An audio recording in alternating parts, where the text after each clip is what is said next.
Hello बच्चों, चलिए प्रश्न को पढ़ते हैं। एल्कीन से आप निम्नलिखित अल्कोहल का संश्लेषण कैसे करेंगे। कहता है जो नीचे अल्कोहल दी गई है इस अल्कोहल का संश्लेषण आप एल्कीन के द्वारा कैसे करेंगे। तो हम देखते हैं सबसे पहले अपने उत्तर को और इस प्रश्न की मुख्य अवधारणा को समझेंगे। मुख्य अवधारणा को समझेंगे तो मुख्य अवधारणा क्या है। मुख्य अवधारणा है कि एल्कीन का जल योजन। यहाँ पर जब एल्कीन का जल योजन करते हैं, एल्कीन का जल योजन, तो हमें यहाँ अल्कोहल प्राप्त होता है। जब किसी भी एल्कीन का जल योजन करते हैं तो हमें क्या प्राप्त होती है, अल्कीन प्राप्त, तो हमें दोस्तों अल्कोहल प्राप्त होती है। तो हमें यही कहता है कि किसी एल्कीन से हम ये अल्कोहल किस प्रकार, तो हम एल्कीन का जब जल योजन करेंगे तो हमें अल्कोहल प्राप्त होगी। ठीक है, और ये अल्कोहल है तो ये अल्कोहल किस प्रकार प्राप्त होगी ये हमें बताना है। ठीक है, ये हमें बताना है। तो यहाँ पर हम सीधे क्रियाविधि को देख लेते हैं इसकी। ठीक है, क्रियाविधि देख लेते हैं। ठीक है, कौन सी एल्कीन होगी। तो यहाँ पर अगर हम यहाँ पर बस एक द्विबंध लगा दें, ठीक है, जितने भी कार्बन की ये अल्कीन है यहाँ पर द्विबंध लगा दें और 1 2 3 कार्बन पर CH3 इस प्रकार से लगा था।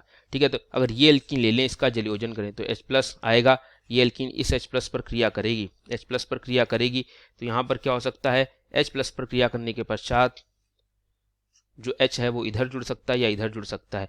A और B दो जगह जुड़ सकता है। तो हम दोस्तों देखते हैं बच्चों, यहाँ CH3 पहले से जुड़ा है। अगर B पे H जुड़ेगा तो यहाँ कार्बोदनान बनेगा।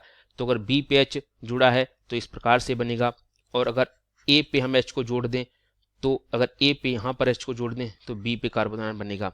ठीक है, ये दोनों कार्बोदनान बनेंगे। अब क्या है, ये जो कार्बोदनान है ये तृतीयक है और तृतीयक कार्बोदनान क्या होता है, स्थायी होता है। तृतीयक कार्बोदनान स्थायी होता है। ये कार्बोदनान कैसा है, द्वितीयक है। द्वितीयक कार्बोदनान है जो कि क्या होता है कि कम स्थायी होता है। द्वितीयक कार्बोदनान कम स्थायी होता है। तो जो क्रिया है वो कैसे जाएगी, वो क्रिया इस वाले स्थायी कार्बोदनान से आगे जाएगी, ना कि इस वाले से जाएगी। ठीक है, क्योंकि ये कम स्थायी है, क्योंकि वो जो कार्बोदनान बना है ये कैसा है, ये कम स्थायी कार्बोदनान है। ठीक है, और स्थायी कार्बोदनान से आगे क्रिया जाएगी। तो अब आगे की क्रिया को देखते हैं।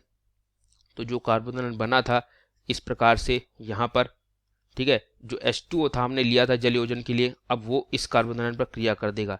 क्रिया करते ही क्या होगा कि यहाँ पर CH3 लगा था, OH2 आ जाएगा। O की इलेक्ट्रॉन युग्म ने क्रिया की है तो उस पर धनायन आ जाएगा। यहाँ से इस H+ का हम त्याग कर देंगे तो जो OH हमारा वो इस प्रकार से जुड़ा रहेगा।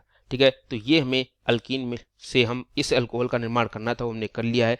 तो जो हमारी अल्कीन है वो ये अल्कीन है। अगर हम उसको A मान लें तो हम ये अल्कीन है। ठीक है, इस अल्कीन का जब हम जल योजन करेंगे तो हमें दी गई अल्कोहल प्राप्त हो जाएगी। तो बच्चों उम्मीद करता हूँ आपको हमारा जो अल्कीन है कौन सी प्रयोग करेंगे वो अच्छे से समझ आई होगी। धन्यवाद।